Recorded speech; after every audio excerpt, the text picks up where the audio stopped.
Hi, my name is Amira Shawi Badawi, and I am a professional certified coach from the International Coaching Federation. And I specialize in occupational burnout. The interesting thing is, when I tell people this, most people come back with, oh, so you are the work life balance person. And of course, I have to explain to them that no, burnout has nothing to do really with work life balance. It is much more nuanced and complex. And although this term work life balance played an important role in my life before coaching, ever since I started working extensively with burnout clients, I've come to believe that this term, although coined to encourage people to live a more healthy life where they're not overwhelmed with work at the expense of their life, yet I've come to believe that the term work-life balance is actually more harmful than it is helpful. And let me explain why. Of course, when we say the word balance, I think it's natural that the first thing that comes to mind is, a scale. Where we weigh things, and there are like two sides to the scale, or two baskets. And it makes sense. This has been the metaphor for balance for forever. So yes, when we say the word balance, we would immediately think of this, we would see this picture in our head. Yet when we say work-life balance, are we really trying to balance between two aspects that are equal in magnitude? I don't think so. Because if we were to examine life, what does this entail? What does it include? And if we open up life as a category, we will find that it encompasses, our loved ones, and starting with like a partner and children, or our extended family in terms of parents and siblings. Of course, it'll also include our social life, friends, and other social networks. It'll also include our health and fitness and leisure time, like, the time that we use for hobbies or just doing whatever we need to do for ourselves, like self-care. And it will also include self-development. Now, most people, they might put development under work if they're doing it for career purposes. However, I have found through my coaching practice that if a person is attending a training program or getting a degree in order to shift careers or transition out of a job into a new one, they would normally put it under life, not work. So by virtue of this very simple analysis, we can see that life encompasses a lot of things. So when we say work-life balance, we're trying to balance between two things that are not equal. And this will push us to prioritize all the aspects that come under life.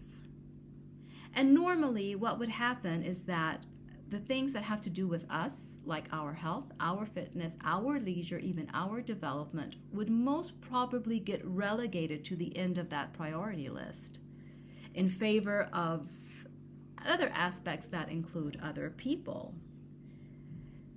So yes, this is the first reason why I think we need to stop using the term work-life balance.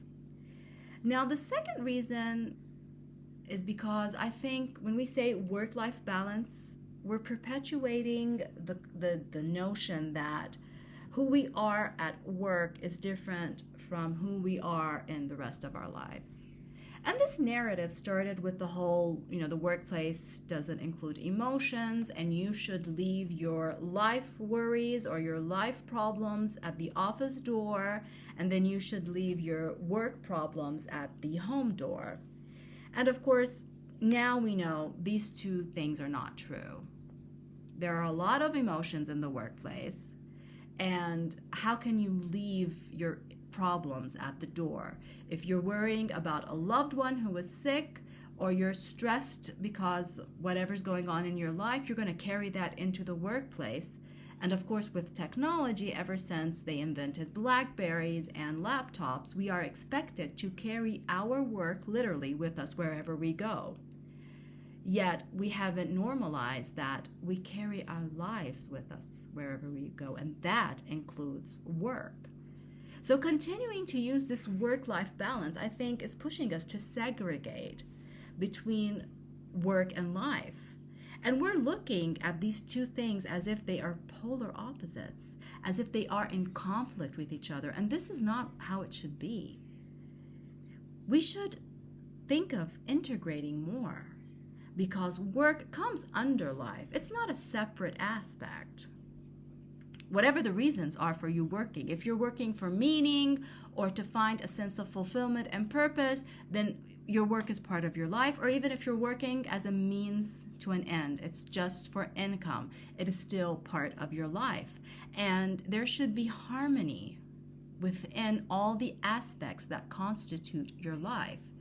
Yet the continuation of the use of the term work-life balance, I think it is furthering this segregation, where we should be working to integrate more and finding harmony within all of these aspects, because harmony is there.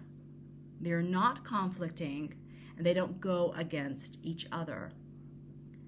And when you put work under all the other aspects, and then you start to prioritize these aspects, I think you'll come up with a better priority according to your values and to what is important to you.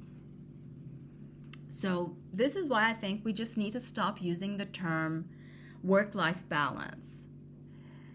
And this would bring us to another question. So if we're not going to say work-life balance, then what are we going to say? What are we going to use? And this is going to be the topic of my next podcast, inshallah. So that's it.